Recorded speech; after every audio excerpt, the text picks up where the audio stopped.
मुख्यमंत्री माझी लाडकी बहीण योजनेअंतर्गत जे लाभार्थी महिला आहे त्यांच्यासाठी अतिशय आनंदाची बातमी आहे। अखेर मुदतवाढ झालेली आहे। ई-केवायसी करण्याची अंतिम मुदत 31 डिसेंबर 2025 पर्यंत वाढवण्यात आली आहे।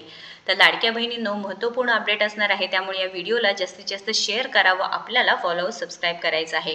तर मंत्री अदितीताई तटकरे यांनी ही मोठी अपडेट दिली असून ज्या लाडक्या बहिणींची ई-केवायसी प्रक्रिया पूर्ण झालेली नाही त्यांच्यासाठी अतिशय आनंदाची बातमी आहे। कारण बऱ्याच लाडक्या बहिणींचे कागदपत्रे नाहीत किंवा आधारचा प्रॉब्लेम आहे, आधार कार्डचा, पतीचा किंवा वडिलांचा आधार क्रमांक टाकता येत नाही, OTP येत नाही, अशा बऱ्याचशा प्रॉब्लेम्स येत असल्यामुळे मंत्री अदितीताई तटकरे यांनी दखल घेतली असून त्यांनी सोशल मीडियाच्या माध्यमातून ही माहिती सांगितलेली आहे। तर काय माहिती आहे ते पाहून घेऊया। मुख्यमंत्री माझी लाडकी बहीण योजना ई-केवायसी प्रक्रिया। राज्यातील अनेक ठिकाणी आलेली नैसर्गिक आपत्ती व इतर अडचणींमुळे अनेक लाडक्या बहिणींना ई-केवायसी पूर्ण करणे शक्य झाले नव्हते। त्यांच्यासाठी एक आनंदाची बातमी आहे।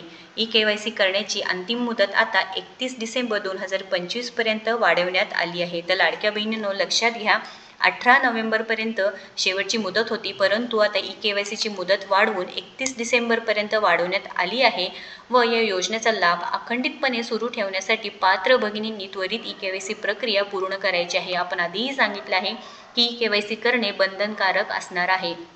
जरी 31 डिसेंबर 2025 पर्यंत मुदतवाढ झालेली असली तरी सुद्धा सर्व लाडक्या बहिणींना ई-केवायसी करावीच लागणार आहे।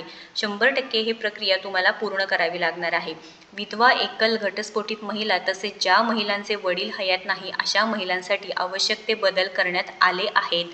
तर आता ई-केवायसी प्रक्रिया तुम्ही आता करू शकता। ज्या विधवा, एकल, घटस्फोटित महिला आहेत तसेच ज्या महिलांचे वडील हयात नाही अशा महिलांसाठी आवश्यक ते बदल करण्यात आले असून तुम्ही लवकरात लवकर ई-केवायसी प्रक्रिया पूर्ण करून घ्यायची आहे।